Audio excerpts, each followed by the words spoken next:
avec les matériaux qu'on a à notre disposition, on a quoi, des 4x8, des 2x4, comment qu'on fait pour bâtir une sphère avec ça? Ou sinon, on peut avoir également des matériaux un peu souples, mais encore faut-il tirer après, ça prend une armature, ça prend quelque chose pour faire tenir ça.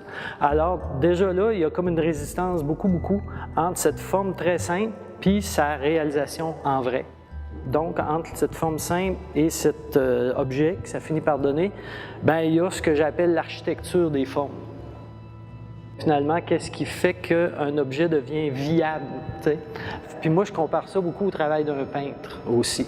Donc, le peintre, il n'y a pas nécessairement, du moins les peintres que j'admire le plus, là, ils n'ont pas nécessairement une image dans leur tête.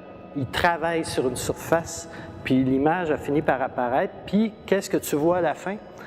Tu vois des questions, tu vois des réponses, tu vois des flèches, tu vois des renvois, tu vois un rapport au temps, puis un cheminement qui finit par donner quelque chose.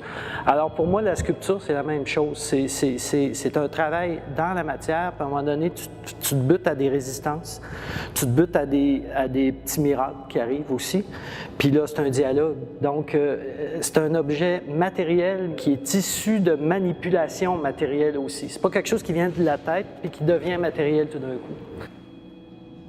Puis quand tu n'as pas le savoir-faire, ben là, tu as vraiment le poids des choses, la résistance du matériau est encore plus importante. Puis selon moi, ça donne des objets qui sont bien intéressants parce que au lieu de trouver des solutions techniques, tu trouves des solutions sculpturales. Moi, j'ai des matériaux qui me plaisent.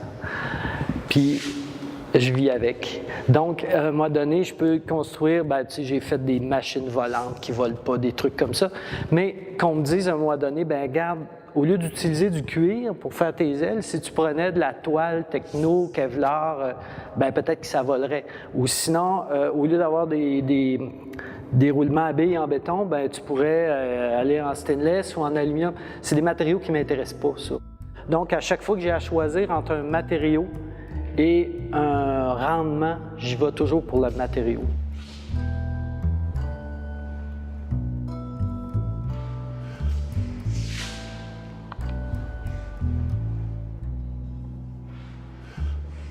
Ce qui me faisait peur, c'était que la grandeur de la salle fasse en sorte qu'on voit tout d'un coup d'œil.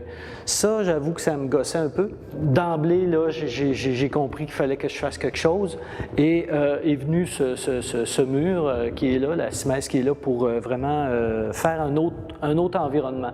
L'idée était de faire deux lieux qu'on voit l'un après l'autre. J'ai travaillé de l'autre côté, j'ai travaillé de ce côté-ci. Puis là, pour ensuite aller voir la tranche du mur puis me rendre compte qu'il y avait tout un réseau de câbles qui métaphoriquement traverse le mur, ça, c'est un coup d'œil qui est vraiment chouette, puis ça, c'est un cadeau. J'ai eu l'opportunité de travailler avec Cynthia Fecteau qui vraiment est venue à l'atelier. On a réfléchi beaucoup ensemble. Puis là, tranquillement, les choix se sont précisés et c'est devenu comme une œuvre de deuxième génération parce que des choses qu'on ne soupçonnait pas tout d'un coup sont devenues bien importantes parce que des choses, par exemple, qui sont ni une œuvre ni une autre, mais la rencontre de deux œuvres qui ont été faites dans la même période, mais pas pour aller nécessairement ensemble. Fait que là, ces choses-là, ça apparaît seulement à la mise en salle, là.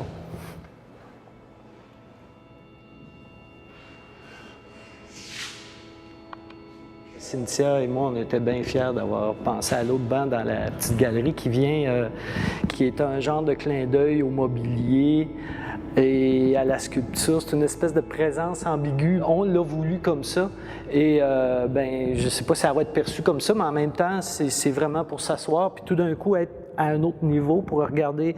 Quand tu es assis, là, tu n'as plus le même coup d'œil sur la sculpture. Donc, je trouve que c'est un élément actif. J'ai commencé dans la vie à l'œil de poisson.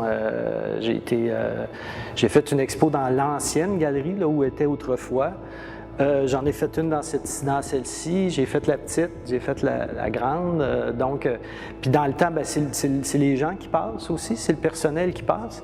Puis par ailleurs, ça m'a donné l'occasion, cette expo-là, mais un peu, on parlait d'intégration tantôt, ça m'a donné l'occasion de faire des retrouvailles avec un vieux pote avec qui j'ai travaillé à l'œil de poisson quand j'ai commencé.